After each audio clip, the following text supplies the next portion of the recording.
Sanusi'S prophecy coming to pass by Enenche.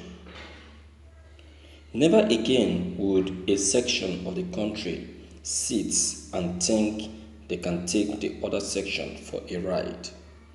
The North and those in power must know that before now, when you control media and military, you control political powers.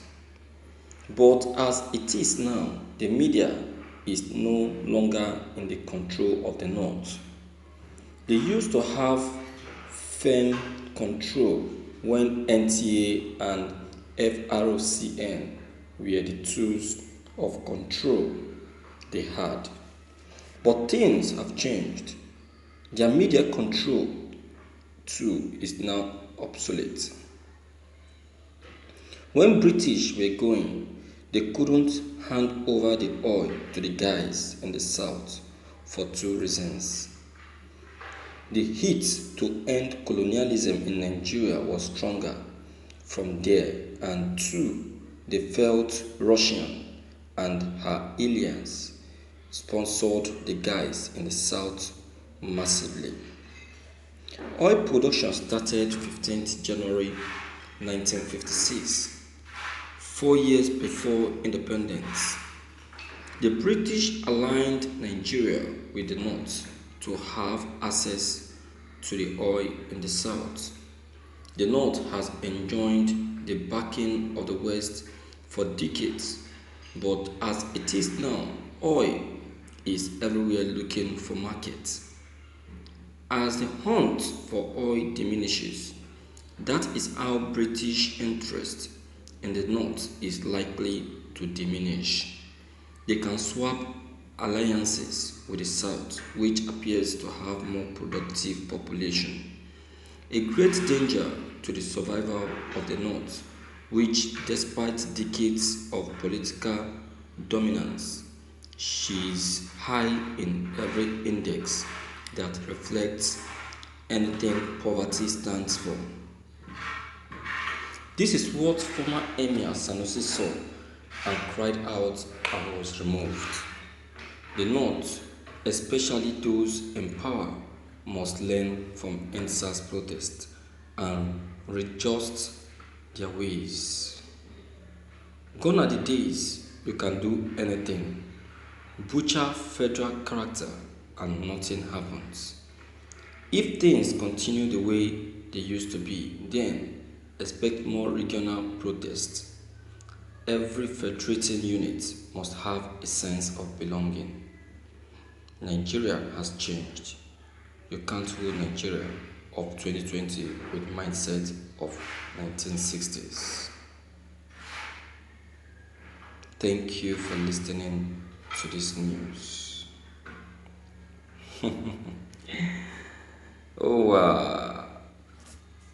Yes, Nigerian of now cannot be compared to Nigerian of the 60s.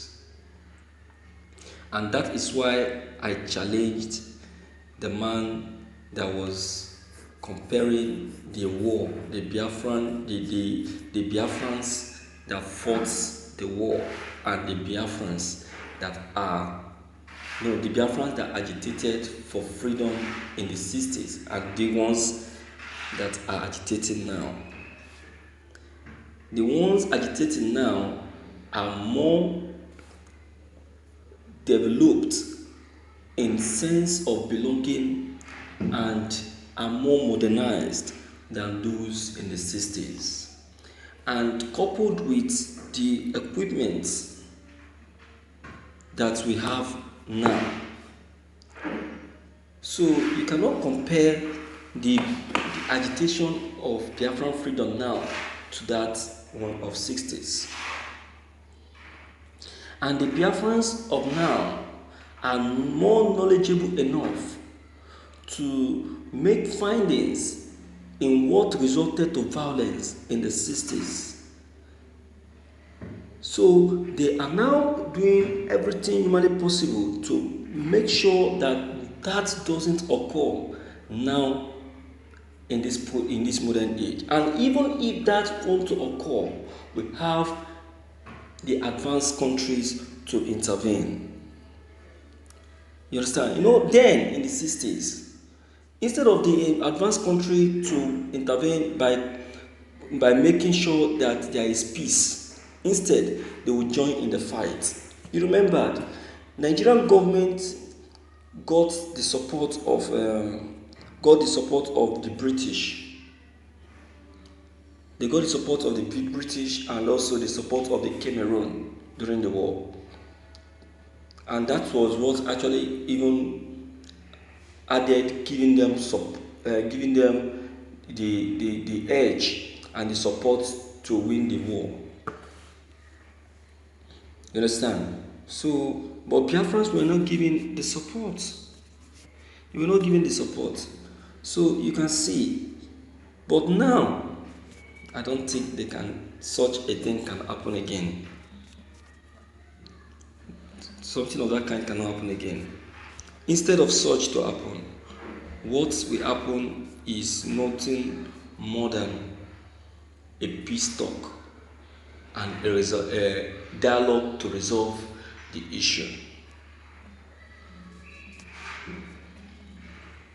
You understand? So that is what is going to happen. So my viewers, you see, whether Sanusi's prophecy came to pass or not, the problem we are having in this country is that we have so much focused our attention on the oil sector alone without paying attention to the other sector, without believing so much on the other sector that yes, we can still make it in the other sector.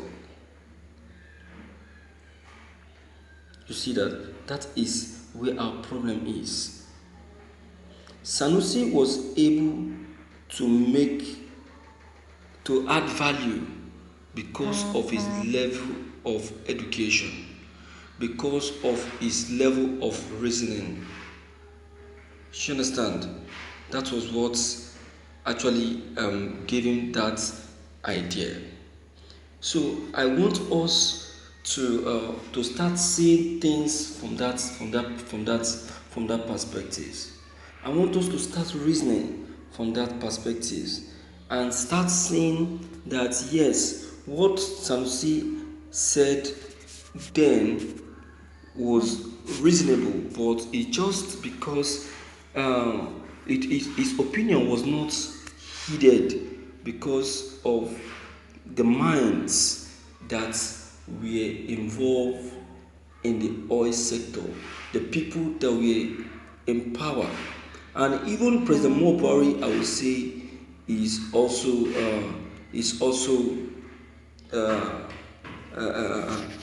among those that made the whole thing look as if it's not going to work. You understand? Look at what we are facing presently now. It's part of what Sanusi said. It's part of what he said. We are facing crisis in oil pump price. Are we supposed to be facing that now? We are not supposed to be facing such a thing now. What we are supposed to be talking about is how to revive the economy. But instead, we are facing crisis in the economy. The economy is in recession, yet we are causing more crisis in the economy. How can the economy rise when there is crisis in the oil sector? I don't think it will work. So there is need for immediate intervention of the federal government and the decision to be taken on quick remedy to this issue that is on ground. So please, my viewers, I don't know what your comment concerning this may be, but please deem it fit to leave your comment below the comment box. Click on the subscription button as well as bell button to receive more updates. Thank you.